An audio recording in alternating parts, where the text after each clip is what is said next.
महागठबंधन के सीएम का फेस कौन होगा ये पक्का हो गया, तय हो गया। और वो चेहरा होंगे तेजस्वी यादव। ये सीधे घोषणा नहीं की गई, मगर कल की घटना से जोड़ करके देखिएगा तो ये क्लियर हो गया कि बिहार में गठबंधन के सबसे शक्तिशाली नेता और सीएम फेस तेजस्वी यादव। राहुल गांधी का पटना आना, पटना की सड़कों पर उतरना, ऐसा लगा कि कांग्रेस में राहुल गांधी भी जान फूंकने आए हैं। तो तेजस्वी अगर दोनों को एक साथ मंच पर खड़ा किया जाए तो महफिल कन्हैया कुमार लूट लेंगे। नमस्कार, आप लाइव बिहार देख रहे हैं। मैं हूं राजमोहन तिवारी। देखिए, चुनाव आयोग के फैसले के विरोध में बीते दिन विपक्ष ने बिहार बंद बुलाया था। उस दौरान का एक वीडियो सोशल मीडिया पर काफी तेजी से वायरल हुआ, जिसमें ये देखने को मिला कि जिस गाड़ी पर पप्पू यादव चढ़ने की कोशिश कर रहे थे, जहां पर वो राहुल गांधी तेजस्वी यादव के बराबर खड़े होने की कोशिश कर रहे थे, उस दौरान पप्पू यादव और कन्हैया कुमार को उस गाड़ी पर चढ़ने से सुरक्षा कर्मियों ने रोक दिया। ये वीडियो सोशल मीडिया पर वायरल हुआ। पप्पू यादव की प्रतिक्रिया आई, आरजेडी के कई नेताओं की भी प्रतिक्रिया आई, लेकिन इस पूरे प्रकरण के कई मायने अब निकाले जा रहे हैं, और वो भी विधानसभा चुनाव 2025 से जोड़कर। हमारे साथ दो वरिष्ठ पत्रकार हैं, रवि रंजन जी हैं और प्रवीण बागी जी हैं। इस पूरे प्रकरण को, उस बिहार बंदी को समझने की कोशिश करेंगे। ये पप्पू यादव का जो वीडियो वायरल हुआ, प्रतिक्रिया तो उन्होंने दी है, लेकिन आप कैसे देखते हैं? देखिए, जब से ये वीडियो वायरल हुआ तब से चर्चा के केंद्र में यही है। बंद का मुद्दा गौण हो गया और इन दोनों नेताओं को गाड़ी पर चढ़ने नहीं दिया गया, तेजस्वी और राहुल की गाड़ी पर। ये प्रमुखता से चर्चा में आ गया। मगर ये सिर्फ इतना ही मामला नहीं है कि इन दोनों नेताओं को गाड़ी पर चढ़ने नहीं दिया गया। इसके पीछे जो निहितार्थ हैं वो बहुत स्पष्ट संदेश देते हैं। उसका एक संदेश तो ये है कि महागठबंधन के सीएम का फेस कौन होगा ये पक्का हो गया, तय हो गया। और वो चेहरा होंगे तेजस्वी यादव। ये सीधे घोषणा नहीं की गई, मगर कल की घटना से जोड़ करके देखिएगा तो ये क्लियर हो गया कि बिहार में गठबंधन के सबसे शक्तिशाली नेता और सीएम फेस तेजस्वी यादव होंगे। और इसका दूसरा निहितार्थ, दूसरा संकेत ये है कि कांग्रेस ने पूरी तरह एक बार फिर राजद के समक्ष सरेंडर कर दिया है। जो ये लग रहा था बीच में रोजगार और क्या क्या लेकर के पदयात्रा कन्हैया कुमार ने निकाली थी बिहार में, और कांग्रेस के जो नए प्रदेश प्रभारी बने थे वो दूरी बनाए हुए थे लालू आवास से और राजद से, तो ये लग रहा था कि कांग्रेस कुछ अलग हट के करना की सोच रही है और अपने पांव पर खड़े होने की तैयारी कर रही है, अपनी ताकत बढ़ा रही है और राजद पर अब भारी पड़ेगी वो। मगर इस घटना ने यह साबित कर दिया कि पुनः मूसको भवा की स्थिति में कांग्रेस पहुंच गई है और उसने बड़ा भाई मान लिया राजद को। राजद है भी, स्वाभाविक तौर पर राजद बड़ी पार्टी है तो बड़ा भाई है, और कांग्रेस आगे भी अब चलेगी राजद की उंगली पकड़कर। राजद के इशारे पर तेजस्वी जो कहेंगे वही मानेगी कांग्रेस। ये इसके दो प्रमुख संकेत हैं। लेकिन इसमें कहा जा रहा है कि पप्पू यादव की फजीहत हो गई, कन्हैया कुमार की फजीहत हो गई। आखिरकार जब पप्पू यादव को मालूम था कि आपका नाम उसमें नहीं है तो आप चढ़ने की कोशिश क्यों कर रहे थे? सुरक्षा कर्मियों ने राहुल गांधी की बात मानी या तेजस्वी यादव की बात मानी? ये मतलब बहुत से चर्चे अब छिड़ गए हैं। आप कैसे देखते हैं? नहीं, देखिए, पप्पू यादव की जो बेइज्जती हुई, कन्हैया को तो कह सकते हैं कि मैंने पप्पू यादव से वो छोटा कद है उनका, फिर भी एक मंजे हुए राजनेता तेजस्वी यादव से तो ज़्यादा जरूर है कन्हैया। वो बातें जो करते हैं, उनके पास तथ्य जो हैं, वो उन सब चीज़ों को आधार पर आप रखेंगे तो इन दोनों बड़े नेताओं की माने वहाँ पर सभा में, भरी सभा में बेइज्जती हुई और इसका प्रतिकार उन लोगों ने नहीं किया। मैंने कहा तक भी कुछ नहीं किया, विरोध नहीं कर पाए। कन्हैया ने नहीं किया। पप्पू यादव तो एक दो चैनलों पर बैठे और कुछ उन्होंने कहा। कल तो वो खींच गए, तब एंकर जो पूछ रही थी तो उन्होंने कहा कि तेजस्वी यादव कब के नेता हैं, जब उनका जन्म भी नहीं हुआ था तब से मैं नेता हूं और विधायक और एमपी रहा हूं। तो वो एक नाराजगी उन्होंने जरूर जताई तेजस्वी। तो इससे स्पष्ट होता है कि तेजस्वी यादव के इशारे पे कहीं इन लोगों को बाहर तो नहीं किया गया, वहां चढ़ने नहीं दिया गया। और कांग्रेस, जैसा आप कह रहे हैं कि कांग्रेस तो नतमस्तक हो ही गई। अल्लाह वरू जब से आए हैं तब से ये चर्चा जोरों पर थी कि कांग्रेस अपने दम पर खड़ा होना चाहती है।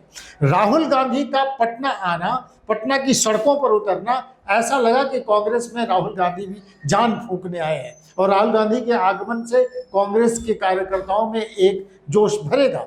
लेकिन राहुल गांधी के इस कृत्य से उन्होंने पप्पू यादव को चढ़ने नहीं दिया। दोनों कांग्रेस के बड़े नेता, दोनों भले सांसद निर्दलीय है पप्पू यादव, लेकिन झंडा कांग्रेस का, बिल्कुल कांग्रेस का, कांग्रेस के, और वो घोषित तौर पर कह चुके हैं कि मैं कांग्रेस के साथ हूं, मैं कांग्रेसी हूं, और बार बार कहते हैं। लेकिन राहुल गांधी बार बार उनको झिड़कते हैं। एक तरफा प्यार जो हाँ, खत्म नहीं हो रहा है। इससे स्पष्ट हो गया कि राहुल गांधी तेजस्वी यादव के आगे नतमस्तक हैं। और राहुल गांधी ने संकेत दे दिया कि अगले चुनाव में कांग्रेस ऐसे ही चलेगी जैसे लालू प्रसाद यादव। कहा जाता है कि पप्पू यादव और कन्हैया कुमार से तेजस्वी यादव को थोड़ा डर है, लालू यादव को भी थोड़ा डर है कि दोनों के सामने तेजस्वी बौने हो जाएंगे, इसलिए मंच साझा ना करना पड़े। क्या तेजस्वी यादव सचमुच आज भी इतना एक्सपीरियंस लेने के बाद भी डरे हुए हैं, इन दोनों नेताओं से खुद को दूर रखने की कोशिश करते हैं? थोड़ा नहीं, पूरा डर है। और ये डर बेवजह नहीं है।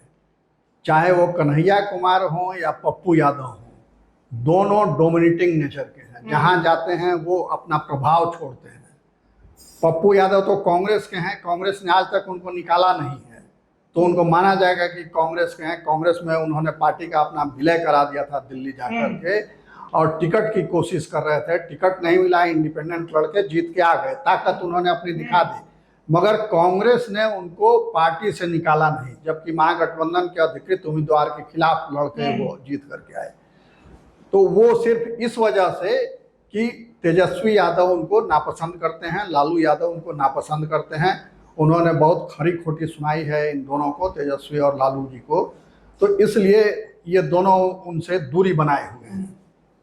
कांग्रेस में शामिल होने के पहले पप्पू यादव ने पूरी कोशिश की थी कि राजद में चले जाएं और राजद के टिकट पर चुनाव लड़ें। लालू आवास में जा करके लालू जी से मिले भी थे, लंबी बातचीत हुई, मगर बात बनी नहीं।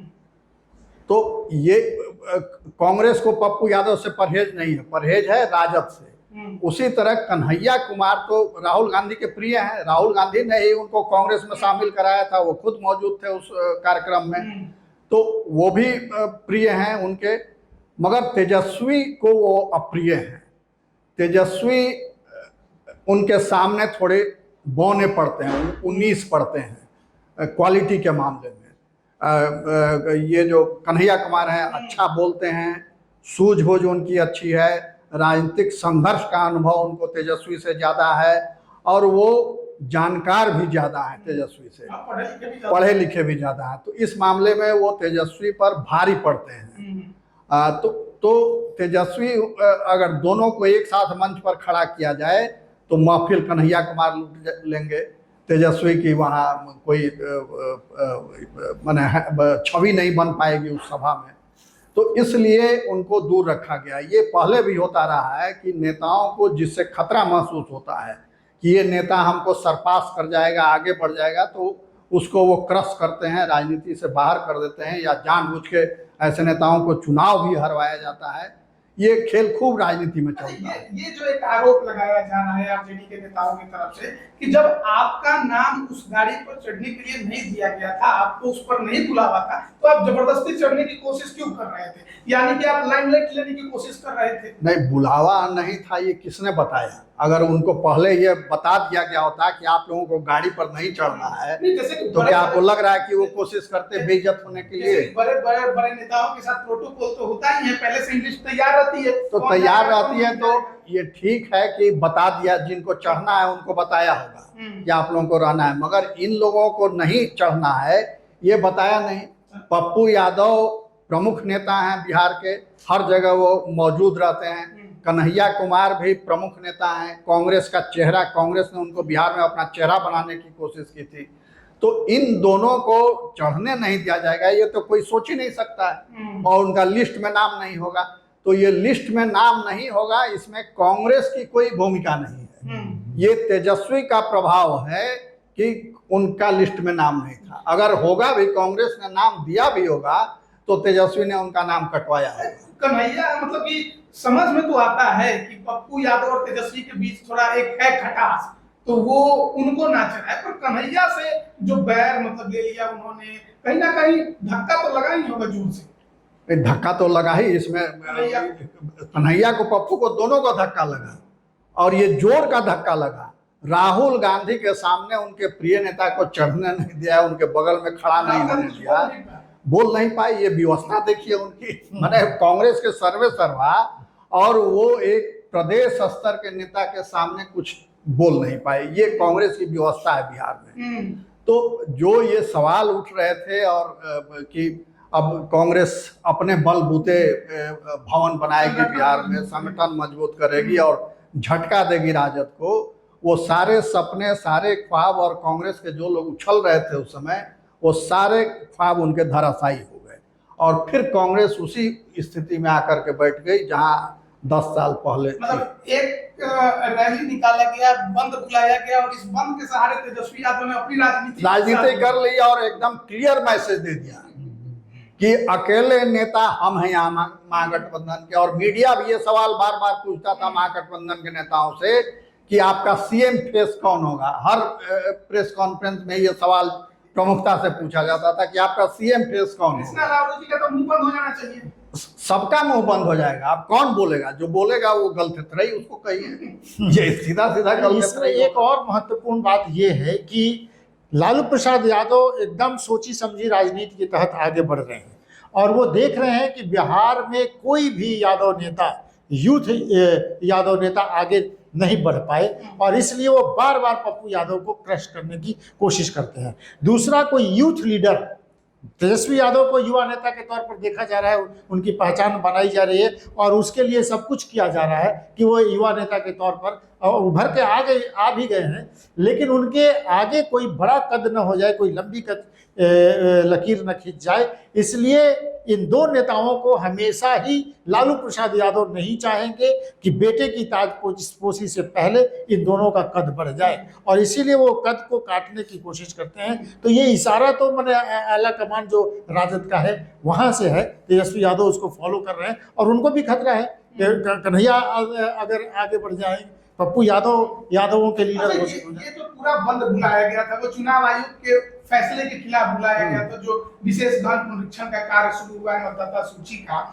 लेकिन फिर वही बात छिड़ रही है उस समय से कि ये चर्चा मीडिया में उस मतदाता सूची को लेकर, चुनाव आयोग के फैसले को लेकर नहीं हो पाई। पूरा का पूरा जो मीडिया का सेंटर बन गए वो पप्पू यादव, कन्हैया कुमार बन गए। तो ऐसा तो लगता है कि पप्पू यादव, कन्हैया कुमार को इससे फायदा ही हो गया, नुकसान से ज्यादा। फायदा नहीं होगा, थोड़ी सहानुभूति पप्पू यादव के लिए जरूर होगी। कन्हैया कुमार के लिए सहानुभूति उतनी नहीं है क्योंकि उनकी सक्रियता बिहार में नहीं है, मगर पप्पू यादव तो यहीं रहते हैं, और वो बिहार के किसी भी राजनेता से ज्यादा सक्रिय हैं। कहीं भी घटना हो वहाँ पप्पू यादव मौजूद मिलेंगे। मुख्यमंत्री जाए ना जाए, डिप्टी सीएम जाए ना जाए, नेता प्रतिपक्ष जाए ना जाए, मगर पप्पू यादव वहाँ जरूर मौजूद है। बंद का ऐलान भी सबसे पहले उन्होंने किया था। तो देखा कि विपक्ष ने देखा कि बाजी मार ले रहे हैं, तो वो हाईजैक कर लिया। बंद का महफिल भी लूटा पप्पू यादव ने, जो सबसे पहले जाके रेलवे वहां पर वो कर दिया, और तस्वीरें छप गई, सब जगह वीडियो चलने लगा। तो महफिल लूटने वाली बात पप्पू यादव ने वहीं पर कर ली। पप्पू यादव तो और उनके पार्टी के कार्यकर्ता एक्सपर्ट हो गए हैं ट्रेन रोकने में। किसी भी बंद में आप देखिए वो सड़क पर बंद कराते नहीं दिखेंगे, वो पहले स्टेशन पहुंच के ट्रेन रोकेंगे। तो राहुल गांधी सड़कों पर उतरे जरूर, लेकिन महफिल लूट लिया पप्पू यादव ने, और बाद में तो मैंने सीढ़ियों पर लोटे हुए पप्पू यादव को गिरते बचे हुए, हाँ, झटका दिया सिक्योरिटी गार्ड ने। हाँ, तो इससे ये हुआ कि युवा नेताओं में जो यूथ लीडर हैं और जो एग्रेसिव जो कार्यकर्ता हैं, उनमें एक आक्रोश जरूर हो गया कि पप्पू यादव को चढ़े। इसमें यादवों के अंदर भी वो गया मैसेज की, मतलब बड़ा नेता है, सांसद है, अकेले दम पे जीता, यादव समाज का उसको इस तरह से धकिया देना। सीमित मात्रा में ये मैसेज जरूर गया होगा, एक वर्ग जरूर इससे आहत हुआ होगा, दुखी हुआ होगा, नाराज भी हुआ होगा, मगर यादव समाज ये देख रहा है कि भाई ये नेता हमारा आगे बढ़ चुका है, अब वैसे में डाइवर्ट हम होंगे, पप्पू यादव के साथ होंगे तो ना ये बनेगा ना वो मतलब बनेगा। सिंपैथी रहेगी, सिंपैथी, हाँ, ये सिंपैथी है पप्पू यादव के साथ। और पप्पू यादव भी इस बात को स्वीकार करते हैं कि बाढ़ जब पटना डूब रहा था, डिप्टी सीएम उस समय के सुशील मोदी थे, वो डूब रहे थे, तो हमने सबसे पहले आगे बढ़ के मदद किया और तब भी हमको लोगों ने वोट नहीं दिया। कल उन्होंने एक चैनल पर ये बात खुद कही कि ये मेरा दुर्भाग्य है कि मैं सबसे आगे रहता हूँ, सबकी सेवा करता हूँ, मगर लोग हमको लेकिन इस बार तो जिताया, निर्दलीय खड़े थे पूर्णिया में, हाँ, तो पूर्णिया तो उनका क्षेत्र रहा है, वो जीत गए वो। नहीं, इसमें एक और हुआ कि प्रशांत किशोर जो बार बार कह रहे हैं कि ये किसी यादव नेता को आगे बढ़ने देना नहीं चाहते हैं, ये 9वीं कक्षा पास अपने बेटा को आगे बढ़ाएंगे, दूसरे को नहीं करेंगे। तो पप्पू यादव की जो कल जो उनका हश्र हुआ, इससे ये स्पष्ट हो गया कि पीके जो कह रहे हैं उसमें सही कह रहे हैं। सही हाँ। कह वो तो चुनाव में ही दिख गया लोकसभा के, जब वो पूर्णिया में जाकर तेजस्वी यादव ये भाषण देते हैं कि या तो हमको दीजिए या एनडीए को दीजिए। एनडीए को दे दीजिए। तो उसी समय तय हो गया था कि पप्पू यादव को जरा भी पसंद नहीं कर रहे हैं, लेकिन फिर भी पप्पू यादव जीते। अब देखिए, जो चुनाव आयोग के फैसले के खिलाफ ये पूरा माहौल बना हुआ था, आज सुप्रीम कोर्ट में उस पर सुनवाई हुई, विपक्ष वहां पर मुस्तैदी के साथ उसने अपनी बात रखी, लेकिन विपक्ष के पक्ष में फैसला जो है आता नजर नहीं आ रहा है, क्योंकि आज की सुनवाई में सुप्रीम कोर्ट ने इस पूरी प्रक्रिया पर रोक लगाने से इनकार कर दिया है और अगली सुनवाई अब 28 जुलाई को होगी। तो एक कमेंट इस पर भी ले लेते हैं सुप्रीम कोर्ट के फैसले पर। देखिए, सुप्रीम कोर्ट ने ऐसा नहीं किया कि एकदम खारिज कर दिया इनकी विपक्ष की मांग को। सुप्रीम कोर्ट ने भी जो सवाल पूछे हैं उससे कटघरे में खड़ा है चुनाव आयोग। चुनाव आयोग को अब जवाब देना होगा। 28 जुलाई को फिर अगली डेट है सुनवाई की, उस दिन चुनाव आयोग अपना जवाब देगा।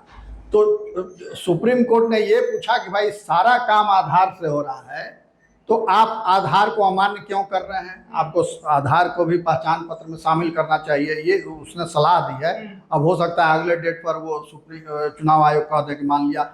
और इसमें मजे की बात देखिए, कितना ये तुगलकी फैसला है चुनाव आयोग का। इसका एक सब सर्वोत्तम उदाहरण है कि चुनाव आयोग कह रहा है कि आप आवास प्रमाण पत्र दीजिए, स्थानीय निवासी होने का प्रमाण पत्र दीजिए।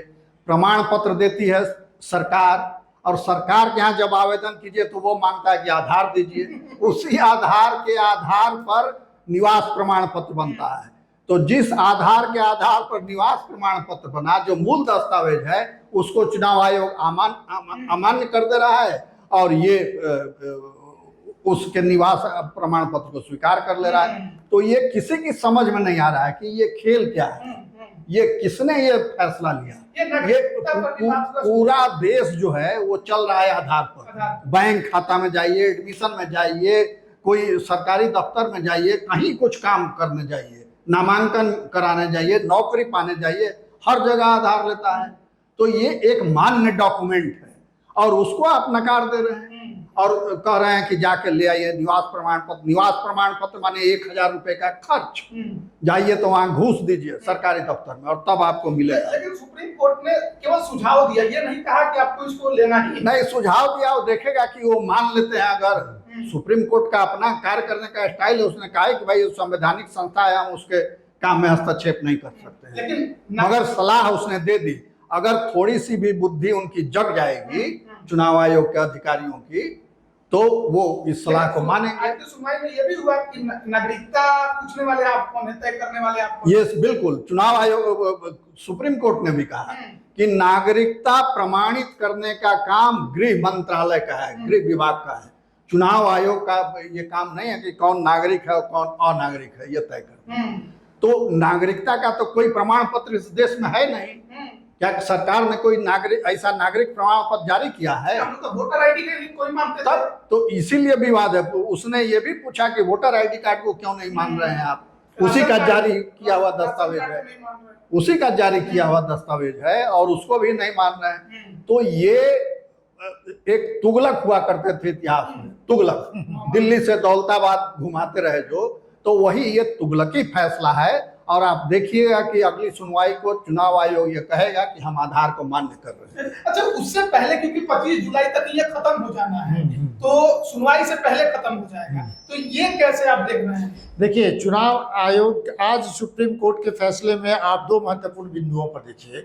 विपक्ष जो गया है सुप्रीम कोर्ट में, वो ये कह रहा है कि इनको अधिकार ही नहीं है वोटर को निरीक्षण करने का।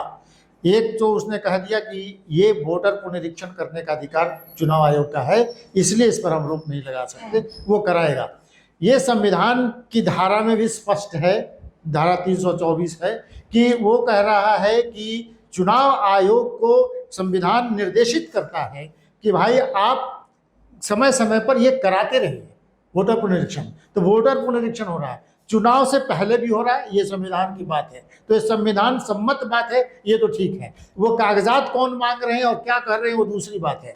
लेकिन विपक्ष ये जो भ्रम फैला रहा है कि तीसरे दिन में कैसे हो जाएगा, इसके पहले भी हुआ है, वोटर पुनरीक्षण होता रहा है। आज समय पर सुप्रीम कोर्ट ने भी हाँ, सवाल कहा है कि भाई आप जिस टाइमिंग पर कर रहे हैं, इस हाँ। पर बड़ा सवाल है। टाइमिंग पर सवाल सुप्रीम कोर्ट ने किया। 28 तारीख को और भी बातें आएंगी, सरकार की तरफ से भी पक्ष रखा जाएगा। आप देखिए, चुनाव आयोग ने 99,000 बूथों पर बीएलओ, सरकार के बीएलओ हैं, और उसी तरह से ये जो राजनीतिक पार्टियां हैं उनके भी बीएलए हैं, जिनको अधिकार है कि किसी का वोट कट न जाए, कि वो जाके वहाँ पर रखे, किसी का नाम न कट जाए, किसी को परेशान न किया जाए। तो ये काम माने लाखों लोग मिलकर कर रहे हैं, लगातार कर रहे हैं। इसको हो जाने में हर्ज ही क्या है? माने कागजात जो मांगे जा रहे हैं उस पर आपत्ति हो सकती है, लेकिन वोटर पुनरीक्षण क्यों नहीं होना चाहिए? नहीं, वोटर पुनरीक्षण पे तो कोई विवाद है ही नहीं। हर चुनाव के पहले मतदाता सूची का रिवीजन होता है। तो रिवीजन में अब तक ये होता था कि वो उनके बीएलओ या कोई और घूमते थे घर घर, पूछते थे फलाना है तो यस, तो टिक कर दिया, ये हैं तो नहीं, ये चले गए, अब वहाँ रहते हैं, कलकत्ता रहते हैं तो काट दिया, तो ये हैं नहीं, तो ये दिवंगत हो गए तो काट दिया, वो हो गया। फिर रिवाइज लिस्ट छपती थी। मगर इस बार ये जो आप मांग रहे हैं, ये तो वोटर लिस्ट में एंट्री कराने के ये दस्तावेज देने पड़ते हैं जो आप मांग रहे हैं अभी। तो न्यू एंट्री आप कैसे करा रहे हैं जबकि नाम उसका ऑलरेडी है वोटर लिस्ट में?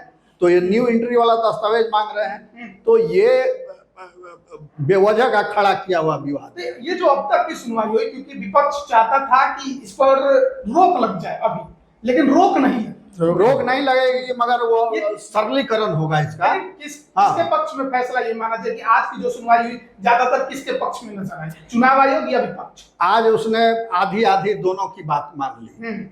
मैंने उसको तो क्लीन चिट दिया कि ये करा सकते हैं काम अपना, संवैधानिक निकाय है, उसमें हम हस्तक्षेप नहीं करेंगे उनके काम में। मगर ये जरूर कहा कि समय पर सवाल उठाया, जो डॉक्यूमेंट मांगे जा रहे हैं उस पर सवाल उठाया, आधार को शामिल नहीं करने पर सवाल उठाया, ये तमाम चीजें उठाई। तो ये सुप्रीम कोर्ट भी ये महसूस कर रहा है कि इसने गड़बड़ी इसमें हो रही है। अब ज्ञानेश कुमार जो मुख्य चुनाव आयुक्त हैं, उनसे कोई कहे कि नागरिकता का प्रमाण पत्र दीजिए आप, तो उनके पास है कोई प्रमाण पत्र कि वो देंगे कि हम नागरिक हैं, हिंदुस्तान के नागरिक हैं? किसी के पास नहीं है इस देश में। तो ये मांग रहे हैं जन्म प्रमाण पत्र। उसमें कहता है कि पिताजी का माताजी का ले जन्म प्रमाण पत्र। अब कहाँ से पिताजी का माताजी का भाई खोजेगा? ये तो 20 साल से 25 साल से ही बन रहा है सब सर्टिफिकेट, ये सब इससे पहले बनता नहीं था। ये पुनरीक्षण खत्म हो जाना है और 28 जुलाई को सुनवाई है। 25 जुलाई तक वो नहीं होगा, ये डेट बढ़ेगा, डेट बढ़ेगा। हाँ, ये डेट बढ़ेगा। और दूसरी बात ये है कि चुनाव आयोग जो बिहार का चुनाव आयोग जो है, वो ये आंकड़े दे रहा है कि 50% से ज्यादा फॉर्म जमा हो चुके हैं। ये आंकड़े झूठे हैं, क्योंकि आज ही मैं अपने बूथ पर गया था और मैंने बीएलओ से पूछा कि भाई आप लोग कह रहे हैं कि काम नहीं हो रहा है, वो आयोग कह रहा है कि 50% से ज्यादा आवेदन आ गए, जमा हो गए। तो निकाल के मोबाइल पर अपना ऐप खोल के दिखाया कि देखिए ये कहीं 10 हो रहा है, कहीं 15 हो रहा है, कहीं 6 हो रहा है, कहाँ 50% हो रहा है। एक छोटी सी बात और कहते हुए कि जो विपक्ष ये कह रहा है कि 8 करोड़ मतदाताओं का कैसे 20 दिन में कर देंगे, दरअसल ये 8 करोड़ का नहीं हो रहा है, ये 4 करोड़ का हो रहा है। तो ये बात कहना भी गलत है कि 8 करोड़ का कैसे कर देंगे। भाई 2003 के बाद वाले का, उसके पहले का तो कोई कागज मांगा नहीं जा रहा, जो है वो सब ओके है। तो 2003 के बाद फॉर्म भरना है, लेकिन तब सरकार ने पहले घोषणा किया 4 करोड़ लोगों का नाम उसमें से निकाला जाता है, मैंने उसमें उनको कुछ नहीं करना है। तो दरअसल करना है 4 ही करोड़ का, भ्रम फैलाया जा रहा है 8 करोड़ की बात कह के कि 8 करोड़ लोगों का कैसे कर लेंगे। भाई 4 करोड़ लोगों का ही करना है, ज्यादा लोगों का नहीं है। खैर, तो जिस तरीके से आज सुप्रीम कोर्ट में सुनवाई हुई, क्या कुछ बात हुआ, उस पर भी हम बातचीत कर रहे थे। आप क्या राय रखते हैं कमेंट करके जरूर बताइएगा। आप सभी का बहुत बहुत धन्यवाद।